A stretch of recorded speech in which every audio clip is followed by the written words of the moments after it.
And I try my best not to lead a linear life. I don't think that leadership is a linear path. And any of you guys who have been leaders for a long time understand that it was not a straight and narrow path. It was a rocky road with lots of turns and lots of bumps. And there was never this step 1, step 2, step 3 of leadership. So when I Google leadership, I get this whole first page of top 5 traits every great leader had, 10 things great leaders should never do, the 3 characteristics of every great leader. And that sentiment falls flat on me, to tell you the truth. I have a hard time thinking of leadership as something that I can quantify and put down on paper. Something that I can say, if you will just do step 1 and then step 2, and then you make sure you exhibit these 3 characteristics, you're going to be a great leader. Now, I'm not saying that those aren't important, because they are. I think every great leader should have integrity. I think every great leader should have determination. And I'm not saying that those things aren't important, but I'm saying that they aren't the only thing. I think that leadership is immensely personal. I think each of you is the culmination of a lifetime of experiences, starting when you were very young and you first began to understand the repercussions of your actions.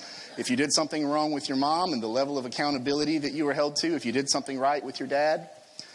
And that started molding you into who you are. And then you join the workforce and you try to apply those skills however far along you may be. And as you begin to apply those skills, sometimes we make good decisions, sometimes we make bad ones. I'll say that I grew up in a rural environment in South Georgia. I was one of 4 kids. I was the youngest, and I was the only one left at the house on this large tract of land with my mother by the time I was about 13. And how could that not play a significant role in who I became? How could I say that that wasn't part of the leader that I hoped to one day become, and all I really had to do was read this 10 things every great leader needs to do articles? That you can't talk about leadership, teamwork, and trust as 3 different things. They're not. Because teamwork requires trust. They're inextricably bound to one another. You can't be a team unless you do trust your rest of your teammates, because you're constantly worrying, is John going to do the thing that his part requires? Or is his lack of execution going to undermine the fact that I did my part?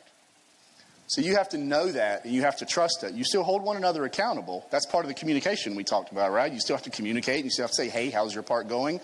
Here's where my part is. We're behind a little bit, but I think we're going to get there. So yeah, you have to communicate, but you have to trust. It's one thing to be part of a team that you're trying to develop. It's another thing entirely to be sitting in a room full of people that you don't really know that well to try to begin. How do you begin? How do you even start building that trust, earning that trust, so that then you can hold one another accountable and you can be responsible and honest when you or your team falls short about it? It's not enough to be well-intended and to have the skills. I want to say that again. It's not enough to be well-intended and have the skills to see to those interests. You have got to be honest and fair. And you have to show a predictable precedent-setting behavior of you doing what you say you're going to do every single time you say it. I know that I'm guilty of saying that I'm going to do some things and often not doing them. And I'm working on it. But I don't want to create that predictability of thinking that because I say it doesn't mean it's not going to happen. So it's not enough. You can come in with well intent. You can come in with skills. So I had 2 of them right. But the military, in their eminent wisdom and with all its complications, actually nailed this. Because you have to be honest and fair, stick to your commitments, and do what you say you're going to do every single time you say you're going to do it. You have to be loved, and you have to be trusted. That's what we're going to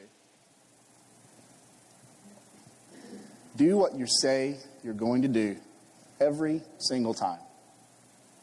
On that matrix, it talked about predictable, repetitive behavior. Keep your word and keep your promises. And remember that your word is a promise. Thanks for your time today, guys.